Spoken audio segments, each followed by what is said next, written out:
ఆంధ్రప్రదేశ్లో ప్రభుత్వము ఏకంగా కోర్ట్స్ మీద, అంటే కోర్ట్స్ ఇన్ని విషయాల్లో జోక్యం చేసుకుంటుంది, పరిపాలనలో కూడా జోక్యం చేసుకుంటుంది అని అనడము, తర్వాత కొంతమంది జడ్జెస్కి వ్యతిరేకంగా స్వయంగా ముఖ్యమంత్రి గారే లేఖ రాయడము, ఇదంతా లేఖ రాస్తే ఓకే, కానీ రాసినటువంటి ఆ లేఖలో అంశాలు ఏమున్నాయి, వేటిని బేస్ చేసుకుని రాశారు, ఏమేమి డాక్యుమెంట్స్ని దానికి జతపరిచారు అనే విషయాన్ని కూడా ప్రెస్ మీట్ పెట్టి పబ్లిక్ కూడా తెలియజేసేలాగా జరిగింది. ఇదే ఇప్పుడు అసలు డిస్కషన్ నడుస్తోంది సార్. డిస్కషన్ దీని మీద ఎక్కువ నడుస్తోంది, ఎందుకు బయటికి పబ్లిక్ చేశారు ఇదంతా అనే విషయం మీదనే. ఎందుకంటే కోర్టులు, జడ్జెస్ లేకపోతే అడ్వకేట్స్ ఇవన్నీ కూడా స్వతంత్ర ప్రతిపత్తి కలిగిన, ప్రతిదానికి దేనికి అదే, శాసనసభకు శాసనసభ, జ్యుడిషియరీకి జ్యుడిషియరీ, కార్యనిర్వాహక సభ అన్నిటికీ దేనికి అది స్వయం ప్రతిపత్తి ఉంటుంది. కానీ న్యాయ వ్యవస్థ మీద ఇప్పుడు జరుగుతున్నటువంటి సంఘటనలతో న్యాయ వ్యవస్థ మీద అందరిలో కొంత అంటే నమ్మకం అనేది సన్నగిల్లుతోంది. ఇలాంటి సంఘటనలతోటి ఇలా ఎందుకు జరిగింది అనేదే ఇప్పుడు డిస్కషన్ నడుస్తుంది. మీరేమంటారు? అయితే ఒకటి, న్యాయ వ్యవస్థ మీద నమ్మకము సన్నగిల్లింది, లేకుంటే ప్రతిష్ట దెబ్బతింటుంది అనేటటువంటిది వస్తున్నాయి పేపర్లలో, చాలామంది మాట్లాడుతున్నారు, అటువైపు నుంచి కూడా మాట్లాడుతున్నారు. అయితే ఒకటి, ఈ న్యాయ వ్యవస్థ మీద ప్రతిష్ట కానీ నమ్మకం అనేటటువంటివి ఈ రోజుది కాదు, దీని చరిత్ర ఎమర్జెన్సీ నుంచి చూడాలి మనం. దీనికి ఒకటి, ఎమర్జెన్సీ కాలంలో ప్రభుత్వాలు న్యాయ వ్యవస్థని ఎంత దుర్వినియోగం చేశాయి. మొత్తంగా దేశవ్యాప్తంగా 1976లో ఎమర్జెన్సీ పీరియడ్లో మొత్తంగా ఫండమెంటల్ రైట్స్ని సస్పెండ్ చేసినారు, అనేక మందిని జైళ్ళల్లో పెట్టినారు, విపరీతమైన టార్చర్లకు గురైనారు, లక్షలాది మంది హింసకు గురైనారు. మన రెండు తెలుగు రాష్ట్రాలలోనే చాలామంది మేధావులు దాదాపు సంవత్సరం 8 నెలలు జైళ్ళల్లో ఉన్నారు, కాల్చి చంపబడ్డటువంటి పరిస్థితులు ఉన్నాయి. అప్పుడు ప్రభుత్వం ఏమి అన్నది, ఆర్టికల్ 21 లేదు, మీరు కోర్టులకు పోకూడదని చెప్పినది. ఆ రోజు సుప్రీంకోర్టు ఏమని చెప్పింది, ఫండమెంటల్ రైట్స్ని సస్పెండ్ చేయడం అనేటటువంటిది కాన్స్టిట్యూషనల్లీ వ్యాలిడ్ అని చెప్పింది. ఆ రోజే పోయింది సుప్రీంకోర్టు మీద ఉండేటటువంటి ప్రజలకి నమ్మకము. అందుకే ఎమర్జెన్సీ డేస్లో న్యాయ వ్యవస్థ పాత్ర ఆర్ డార్క్ డేస్ అంటాం మనం, చీకటి రోజులు అవి. ఆ చీకటి కోణాలను మనము ఈరోజు మనం మర్చిపోవడానికి వీలేదు. అక్కడి నుంచి మొదలైంది. అక్కడి నుంచి ఈ వ్యవస్థలు మొత్తంగా కూడా ఏవైతే స్వతంత్రంగా పనిచేయాల్సినటువంటి వ్యవస్థలు మెల్లిమెల్లిగా రాజ్య వ్యవస్థలు కోఆప్ట్ చేసుకోవడము, వాళ్ళ అవసరాలకు వాడుకోవడము, రాజకీయాల కోసం వాడుకోవడం అనేటటువంటిది మొదలవుతూ ఎక్కడికి వచ్చిందంటే, న్యాయ వ్యవస్థ ప్రధానంగా సుప్రీంకోర్టు లాంటి న్యాయ వ్యవస్థ మేము అపాయింట్ చేయించుకోవచ్చు జడ్జెస్ని, న్యాయ వ్యవస్థనే న్యాయమూర్తుల్ని అపాయింట్ చేసుకునేటటువంటి మెకానిజాన్ని సుప్రీంకోర్టు అడ్వకేట్స్ అసోసియేషన్ ద్వారా కేసు వేయించుకొని, ఈ కేసు వేయించుకొని మేమే అపాయింట్ చేసుకుంటాం అనేటటువంటిది ప్రపంచంలో ఎక్కడ లేనటువంటి ఒక ప్రాక్టీస్ని తీసుకొచ్చినారు. ఈరోజు ఈ పరిస్థితికి రావడానికి కారణం ఏంటంటే మూలాలు అక్కడ. ఈరోజు మూలాలు మాట్లాడట్లేదు ఎవరు కూడా. ఈరోజు నేను చూస్తున్నాను, న్యాయ వ్యవస్థ తన న్యాయమూర్తుల్ని అపాయింట్ చేసుకోవడము కొలీజియం పద్ధతి అని అంటారు. కొలీజియం పద్ధతి, టాప్ 3-5 కలిసి అపాయింట్ చేసుకుంటారు. ఈ అపాయింట్మెంట్స్ చేసుకోవడం అనేటటువంటిది మనం సుదీర్ఘంగా ఈ 2 దశాబ్దాలు 3 దశాబ్దాల నుంచి చూస్తే న్యాయ వ్యవస్థ మీద ప్రజలకు నమ్మకం పోవడం కానీ, నమ్మకం మొత్తం సన్నగిలగడం కానీ, లేకపోతే ప్రతిష్ట పోవడానికి చెప్పడానికి 1-2 ఉదాహరణలు చెప్తాను నేను. ఒకటి, మొత్తంగా కూడా సామాజిక న్యాయం పోయింది న్యాయ వ్యవస్థలో. ఇప్పుడు మీరు చూస్తే టాప్ నుంచి హైకోర్టుల్లో మొత్తం అగ్రకులాలే అపాయింట్మెంట్స్. అతి కొద్దిగా ఉండేటటువంటి కులాలు మెజారిటీ జడ్జెస్ అయి కూర్చున్నారు ఈరోజు. ట్రైబల్స్ లేరు ఉన్నత న్యాయ వ్యవస్థలో, దళితులు లేరు, వాళ్ళ రేషియో ప్రకారంగా దళితులు లేరు, స్త్రీలు లేరు, పేద న్యాయవాదులు లేరు. అంతా కూడా ఎవరున్నారు, విపరీతమైనటువంటి డబ్బు, కులం మీద పలుకుబడి, వాళ్ళ ఆధిపత్య కులాల నుంచి వచ్చినటువంటి న్యాయమూర్తులే ఉన్నారు. ఇలాంటి పర్స్పెక్టివ్ ఉన్నటువంటి న్యాయమూర్తులు అయిన తర్వాత వాళ్ళు ప్రజల గురించి ఆలోచించే అవకాశాలు ఉన్నాయా? ప్రజల సమస్యల మీద స్పందించేటటువంటి అవకాశం ఉందా? సామాజిక న్యాయము ఏదైతే basic structure of the Indian constitution ప్రియంబల్ ఉందో దాన్ని ఈరోజు ఉన్నత న్యాయ వ్యవస్థనే దాన్ని పాటించలేనటువంటి ఒక స్థితి ఉంటే ప్రజలకు నమ్మకం ఎక్కడ ఉంటుందండి? ఈరోజు జగన్మోహన్ రెడ్డి గారు కానీ ఎన్వి రమణ గారు జరుగుతుంది చాలా చిన్న aspect. Okay, it is very small కాంట్రీకి రియల్లీ ఇండియన్ కాన్స్టిట్యూషన్ కానీ ఇండియన్ డెమోక్రసీని మనం కాపాడుకోవాలి, ప్రిజర్వ్ చేయాలి అంటే వీటి మీద ఈరోజు నిజంగా చర్చ జరగాలి. ఈ చర్చ ఈరోజు జరగట్లేదు. దాని తర్వాత ఇంకొక స్టెప్ న్యాయ వ్యవస్థ మీద ప్రతిష్ట పోవడానికి అనేది ఈ మధ్య కాలంలో 5 సీనియర్ మోస్ట్ న్యాయమూర్తులు సుప్రీంకోర్టు బయటకు వచ్చి వాళ్ళు ప్రెస్ మీట్ పెట్టారండి. మీరు ఇప్పుడు ఇంతకుముందు అన్నారు పబ్లిక్లో పెట్టొచ్చా, సుప్రీంకోర్టు న్యాయమూర్తులే పబ్లిక్లో పెట్టారు. అన్యాయం జరుగుతుంది సుప్రీంకోర్టులో. రోస్టర్ ఇప్పుడు ఏదైతే వైఎస్ జగన్ గారు రోస్టర్ సిస్టమ్ అంటుండో ఆ రోజు సుప్రీంకోర్టు న్యాయమూర్తులు కూడా అదే అన్నారు. ఆ రోజు మరి ఎందుకు ఇప్పుడు ఈరోజు మాట్లాడేటటువంటి వ్యక్తులు ఆ రోజు సుప్రీంకోర్టు 5 న్యాయమూర్తులు బయటకు వచ్చి మాట్లాడినారు, మరి ప్రతిష్ట పాడుగాలేదా, మరి ఎట్లా పెట్టగలుగుతారు, మరి కంటెంప్ట్ కాదా అని రోజు ఆ న్యాయమూర్తుల మీద ఎందుకు మాట్లాడలేదు? ఈరోజే ఎందుకు మాట్లాడుతున్నారు? This we have to see. కాబట్టి మనము ఓవరాల్గా కాంప్రహెన్సివ్గా మాట్లాడాలి, చాలా ఓపెన్గా ఉండాలి, ఫెయిర్గా ఉండాలి, ట్రాన్స్పరెంట్గా ఉండాలి. ఈ వ్యవస్థలన్నీ కూడా ఏదో పాలకులు ఇచ్చినటువంటి వ్యవస్థలు కాదు, ప్రేమగా ప్రజల మీద అనేక పోరాటాలు చేసి స్వతంత్ర పోరాటంలో ప్రాణాలు త్యాగాలు చేసి ఆ ఆస్పిరేషన్స్ని మన రాజ్యాంగంలో క్రోడీకరించి అంబేద్కర్ లాంటి వాళ్ళు ఇంకా అనేక మంది కలిసి రచించినటువంటి రాజ్యాంగం. ఈరోజు ఇండిపెండెన్సీ ఆఫ్ జ్యుడిషియరీ మొత్తం కూడా పోతుంది. Today there is no independency today in the Indian judiciary. I am telling you frankly. You see the way of appointments జరిగేటటువంటిది కానీ ఈ మధ్యకాలంలో వస్తున్నటువంటి తీర్పులు కానీ, మీరు అయోధ్య తీర్పే కావచ్చు, దాని ముందర వచ్చినటువంటి తీర్పులు అనేక తీర్పులు వస్తున్నటువంటి పద్ధతి కావచ్చు, సీరియస్ హ్యూమన్ రైట్స్ వయలేషన్స్ జరుగుతుంటే దాని మీద స్పందనే కావచ్చు. So this we have to today address to the entire country. Okay, so ఈ విషయానికి వస్తే ఎవరైనా ఒక ఉత్తరం రాయడం అనేటటువంటిది కాన్స్టిట్యూషనల్ రైట్ అండి. అది జగన్మోహన్ రెడ్డి గారు కావచ్చు, లేకపోతే మీరైనా రాయొచ్చు, నేనైనా రావచ్చు. It is a constitutional right. And that to is a chief minister and is a constitutional head. He can write and he has not return in individual capacity but on behalf of government of Andhra Pradesh. He has made certain allegations. ఈ allegations మీద ఖచ్చితంగా ఉన్నత న్యాయ వ్యవస్థ ప్రధానంగా chief justice of India has a duty to look in to that. ఏదైనా ఒక ఫిర్యాదు వస్తే ఫిర్యాదు మీద విచారణ జరపాల్సినటువంటి ఒక బాధ్యత ఆ యొక్క రెస్పాన్సిబిలిటీ ఉన్నటువంటి వ్యక్తులు చేయాలి. That is my opinion. You do a transparent enquiry, you conduct A fair enquiry. If it is a false you take steps.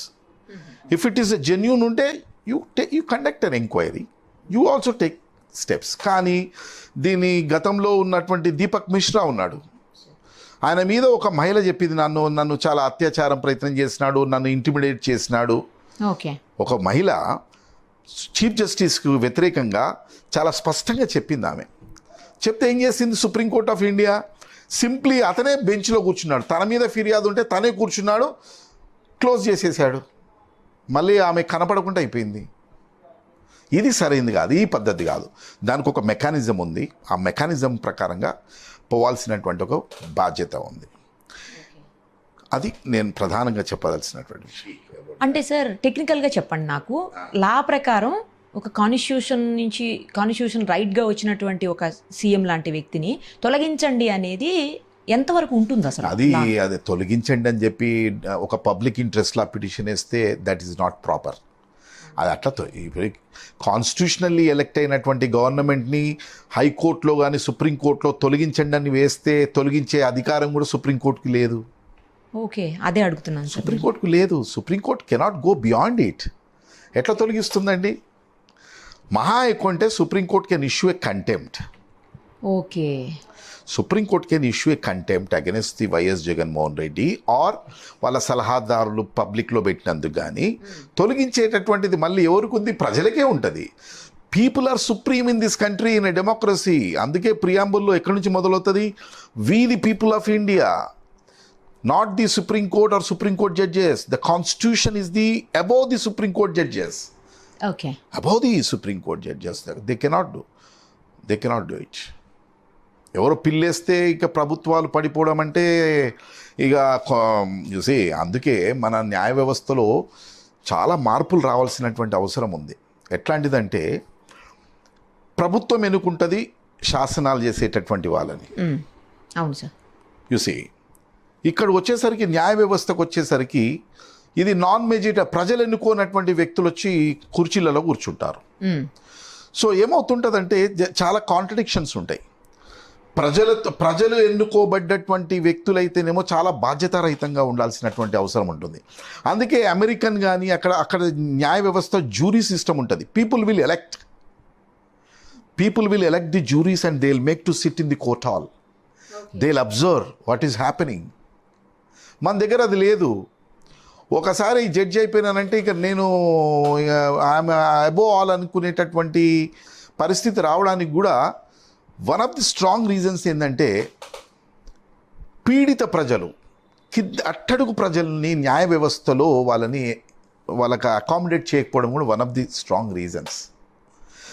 అందుకే ఒక సుప్రీంకోర్టు జడ్జి చెప్పాడు, ఇది నేను అనేది కాదు, 90% of the time of the Supreme court is Supreme Court judges are spending for resolving the big corporate companies issues. పెద్ద కంపెనీల మధ్య జరిగేటటువంటి ఇష్యూస్ ఉంటాయి కదా. ఇప్పుడు BCCI ఉందండి క్రికెట్ది, అది సుప్రీంకోర్టుకి అవసరమా? రోజుల తరబడి వినడము, ఒక అంబానీ కేసు లేకపోతే టాటాల కేసు ఇది కాదు. ఈరోజు నిజంగా ప్రజలు ఫేస్ చేస్తున్నటువంటిది, ఫర్ ఎగ్జాంపుల్ మొన్న వచ్చినటువంటి పెండమిక్లో ఎంతోమంది migrant labour. What is the role of the Supreme Court? Migrant labour. Okay. Some people who died on the railway track, what can we do అని అనేటటువంటి స్థాయికి వెళ్ళిపోతుందంటే you see the mind set of the judiciary is very important. కాబట్టి కింది అట్టడుగు స్థాయి సామాజిక న్యాయం లేకపోతే న్యాయ వ్యవస్థ ఏదో పైపైన మాట్లాడొచ్చు కానీ ప్రతిష్ట లేకపోతే నమ్మకము ప్రజలకు ఉండదు. చూడండి ఈరోజు సుప్రీంకోర్టులో కానీ మన హైకోర్టు, ఈ హైకోర్టు మన తెలంగాణ హైకోర్టు చూడండి, ఉమెన్ ఉన్నారండి. ఉమెన్ లేని న్యాయ వ్యవస్థ నిజంగా కూడా how can you say it's a democracy? There is no women judge in our high court elevated from the bar. ఇంతకుముందు ఉన్న వాళ్ళు ట్రాన్స్ఫర్ అయిపోయారన్నట్టున్నారు సార్. అది చాలా పాతకాలం అండి, దాదాపు 10 ఏళ్ల క్రితము. కాదు ఏపీ వెళ్ళిపోయినట్టున్నారు. ఏపీ హైకోర్టులో ఉన్న వాళ్ళు కూడా ఒక్కరుండే, అది కూడా అక్కడికి వెళ్ళిపోయినారు. బట్ దాదాపుగా నేను అనేది ఏంటంటే ఆ రేషియో చూసుకున్నా కానీ ఇట్ ఈస్ వెరీ. రోహిణి గారు తర్వాత 15 ఏళ్ల క్రితం తర్వాత మొన్న విజయలక్ష్మి, కొంగర విజయలక్ష్మి గారు, రజనీ గారు, రజనీ షీఈస్ ఫ్రమ్ జ్యుడిషియల్ నుంచి వచ్చినాము. Okay. She has come from the elevation bench నుంచి. ఈరోజు ట్రైబల్ ఉన్నాడండి. How many dalits are there in the on bench? How many OBCs are there?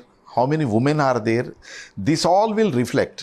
లేకపోతే చెప్పమనాలి, ఈ అగ్రకులాలు ఎవరైతే పైన కొలీజియంలో ఉండేటటువంటి వాళ్ళు ఓపెన్గానైనా ప్రజలకి ఏం చెప్పాలంటే ఈ SC ST BC minorities women వీళ్ళకు అర్హులు కాదు, వీళ్ళకు న్యాయ అంత ఎక్స్పర్ట్స్ కాదని చెప్పాలి. Okay. Is it not? You say you are very capable, you are hankering it. Like this, there are many women, young advocates who can capable to do the work in the courts as a judges. మీరు చేయట్లేదా ధీటుగా? మిగతా వాళ్ళ male journalist లాగా ఉన్నారు, చాలామంది ఉన్నారు. కానీ పాపం డెఫినెట్గా ఉంటారు సార్, వాళ్ళకి లాబింగ్ లేదు. తీసిపోరు. డెఫినెట్లీ వాళ్ళు లాబింగ్ చేయలేరు, పైరవిలి చేయలేరు. ఇంట్లో పాపం ఇంట్లో తన ఒక బాధ్యత ఉంటుంది, మళ్ళీ కోర్టుకు వస్తుంది. కరెక్ట్. పిల్లలు. కరెక్ట్. ఆ పర్స్పెక్టివ్ ఈరోజు ఇండియన్ జ్యుడిషియరీకి లేదు. ఆ పర్స్పెక్టివ్ లేదు. ఆ థాట్ ప్రాసెస్ ఉండాలి. ఒక ఆరోగ్యకరమైనటువంటి ఒక కాంబినేషన్తో ఉన్నటువంటి ఉమెను, దళిత్సు, ట్రైబల్సు అందరూ ఉండాలి అనేటువంటి, అప్పుడు మంచి తీర్పులు వస్తాయి. ఇప్పుడు గుడిసెవాసుల ఇల్లు గులగొడుతూ ఉంటే ఈ గుడిసెలలో స్లమ్లలో ఉండేది ఎవరు ఎక్కువ? ఫైనాన్షియల్గా బాగా మరి వాళ్ళని ఎవరు అర్థం చేసుకోగలుగుతారు? ఆ కింద నుంచి అట్టడుగు నుంచి వచ్చినటువంటి న్యాయమూర్తి అయితేనే కదా అర్థం చేసుకునేది. ఎందుకంటే ఆ స్లమ్లో ఎప్పుడో పోయి ఉంటాడు, స్లమ్లో ఉండుంటాడు, ఆ స్లమ్లో ఉండేటటువంటి వాళ్ళ కేసులు చేస్తుంటాడు,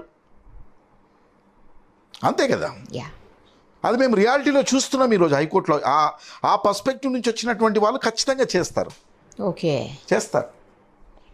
అందుకోసమే కదా బలంగా అట్లాంటి సోషల్ జస్టిస్ బ్యాక్గ్రౌండ్ నుంచి వచ్చిన వాళ్ళు they definitely address to that issues. Sir, అసలు సుమోటోగా ఒక కేసు తీసుకోవాలంటే కోర్టులకి ఎలాంటి విషయాల్లో జోక్యం చేసుకుంటారు? సుమోటోగా తీసుకుంటాయి కదా చాలా కేసెస్ని, ఎలాంటి విషయాల్లో? సుమోటో అనేటటువంటిది కూడా అదొక చాలా చాలా ఇంపార్టెంట్ ఇష్యూ ఇది. ఎందుకంటే చాలామంది దీన్ని దృష్టి పెట్టరు, కానీ సుమోటోగా తీసుకోవడం ఓన్లీ ఈ హైకోర్టు సుప్రీంకోర్టులో ప్రధాన న్యాయమూర్తికే ఉంటుంది రైట్. ఈ పబ్లిక్ ఇంట్రెస్ట్ లా సుమోటోగా పేపర్ చూసి తీసుకోవడము, లేకుంటే పబ్లిక్ ఇంట్రెస్ట్ లా పిటిషన్ వినడమే చీఫ్ జస్టిస్ వినాలి. అసలు యాక్చువల్గా ఆ జ్యుడిషియరీలో, హయ్యర్ జ్యుడిషియరీలో జడ్జెస్ కొట్లాడాల్సినటువంటి విషయం ఇది. ఈరోజు మనం మాట్లాడుతున్నాం. న్యాయమూర్తుల మధ్యన ఒక డిబేటు, ఒక డిస్కషను జరిగి దాన్ని ఒక ఇంత అన్యాయమా? ఇప్పుడు చాలామంది జడ్జెస్ ఎలివేట్ అవుతారు కదా, తాను రిటైర్డ్ అయిపోయే లోపల కనీసం ఒక పబ్లిక్ ఇంట్రెస్ట్ లా కూడా వినడు. ఎందుకంటే ఓన్లీ చీఫ్ జస్టిసే వినాలి. ఇది ఎక్కడి నియమం అండి? ఇది సుప్రీంకోర్టు పెట్టింది నియమం. ఏమని? ఓన్లీ చీఫ్ జస్టిసే వినాలి. ఇప్పుడు ఎప్పుడైనా మీరు పబ్లిక్ ఇంట్రెస్ట్లా ఇప్పుడు యంగ్ జడ్జెస్ అపాయింట్ అయినటువంటి 2వ జడ్జి 3వ జడ్జి ఎప్పుడైనా విన్నారా మీరు? ఎందుకు అంటే ఆ నియమం ఎందుకు పెట్టారంటే ఓన్లీ చీఫ్ జస్టిసే వినాలనేటటువంటిది పెట్టడం వల్ల ఏమవుతుందంటే ఈరోజు పబ్లిక్ ఇంట్రెస్ట్ లా పిటిషన్లు విపరీతంగా పెండింగ్లో ఉండిపోతాయి. ఒక్క జడ్జి ఎన్ని వినగలుగుతాడు ఆయన? Why only chief justice should in? వేరే judges, second judge, third judge, ఒక 4-5 సీనియర్ మోస్ట్ జడ్జిలు ఉంటారు. వాళ్ళకి అర్హులు కాదా? వాళ్ళకి తెలియదా సబ్జెక్టు? వాళ్ళు క్యాపబుల్ కాదా? ఈ ప్రశ్నలు ఎవరు వేయాలి? సీనియర్ మోస్ట్ జడ్జిలు. వాళ్ళు ఫుల్ కోర్టు కూర్చున్నప్పుడు వాళ్ళు ప్రశ్నలు వేసుకోవాలి. ఎందుకంటే మేము కూడా ప్రజలకు సంబంధించిన ఇష్యూస్ మేము ఎందుకు వినొద్దని అడగట్లేదు, మేము అడుగుతున్నాం. Very unfortunate thing. ఇది నేను ఎప్పటి నుంచో అనుకుంటున్నాను. చాలా సందర్భాలలో సుప్రీంకోర్టు జడ్జెస్, రిటైర్డ్ అయినటువంటి జడ్జెస్ కానీ, మా దగ్గర రిటైర్డ్ అయినటువంటి సీనియర్ జడ్జెస్ కానీ, ఎంఎన్ రావు లాంటి వాళ్ళకి చాలా సందర్భాల్లో చెప్పాను, ఏంటిది ఇది? మీ గురించి, మీ హక్కుల గురించి కూడా మీరు, మీ రైట్ గురించి కూడా మీరు మాట్లాడుకుంటా మేము మాట్లాడాలా మీ గురించి అనేటటువంటి సందర్భాలు చెప్పాము. వాట్ వీ కెన్ డూ అనేటటువంటి పరిస్థితి వాళ్ళ నుంచి వచ్చింది స్పందన. సో సుమోటోగా తీసుకోవాలి అంటే ఆ రైట్ ఒక చీఫ్ జస్టిస్కి మాత్రమే ఉంది. జనరల్గా ఎలాంటి కేసెస్లో తీసుకుంటారు? Any case. ఇప్పుడు ఏదైనా ఒక న్యూస్ పేపర్లో వచ్చింది అనుకో, తను స్పందిస్తే తీసుకోవచ్చు. ఆయన ఇష్టం. ఓకే, తన ఇష్టమే. సెన్సిటివ్గా ఫీల్ అయితే న్యూస్ పేపర్లో వచ్చింది, నాలాల పడిపోయిన, రోడ్డు బాగలేదు, డ్రైనేజ్ బాగలేదు, లేకుంటే ట్రాఫిక్ ఎక్కువ ఉంది, ఎనీథింగ్ అంటే పబ్లిక్ ఇంట్రెస్ట్ ఉండాలి అందులో. పబ్లిక్ ఇంట్రెస్ట్ జనరల్గా పబ్లిక్ ఇంట్రెస్ట్ వే సుమోటో. ఇప్పుడు ఫర్ ఎగ్జాంపుల్ ఎవరైనా ఒక డ్రైనేజ్లో పడి చనిపోయారు అనుకోండి, ఖచ్చితంగా అలాంటి ఇష్యూస్ జడ్జి గారు రోజు న్యూస్ పేపర్ చూస్తారు. లేకపోతే ఇంకొక పద్ధతి కూడా ఉంది, ఎవరైనా ఉత్తరం రాశారనుకోండి దాన్ని కూడా రెండో పద్ధతి. ఇప్పుడు చీఫ్ జస్టిస్ గారు ప్రతిరోజు న్యూస్ పేపర్లో చూసి స్పందించేటటువంటి పరిస్థితి ఉండకపోవచ్చు, ఆయనకు ఉండేటటువంటి ఒత్తిడికి వరకు. ఇఫ్ సపోజ్ మీరు యాజ్ ఎ జర్నలిస్ట్గా మీరు ఒక ఉత్తరం రాశారు, షీలా బర్సే అనేటటువంటి ఒక జర్నలిస్టు అనేక ఉత్తరాలు రాసేది సుప్రీంకోర్టుకి గతంలో, ఖైదీల పరిస్థితులు బాగలేవు జైళ్ళల్లో, సుమోటోగా తీసుకుంటారు. ఉత్తరాన్ని బేస్ చేసుకొని కూడా సుమోటోగా తీసుకొని దాన్ని ఆర్డర్ చేసి కేసు విచారణ చేసేటటువంటి ఒక రైట్ కూడా, ఆ డిస్క్రిషనరీ పవర్ కూడా న్యాయమూర్తులకు ఉంటుంది. ఆ సుమోటోగా తీసుకున్నప్పుడు అవతల ఎవరైనా లెటర్ రాసిన వ్యక్తి కూడా అటెండ్ అవ్వాల్సి ఉంటుందా సార్? అది ఏం అవసరం లేదు, అటెండ్ అవ్వాల్సిన అవసరం లేదు. కానీ ఏం జరుగుతుంది అనేటటువంటి ఒక ఆసక్తితో రెగ్యులర్గా పోయి చూడొచ్చు, ఫాలో అప్ చేయొచ్చు. బట్ తను రెగ్యులర్గా అటెండ్ అవ్వాల్సిన అవసరం అయితే లేదు.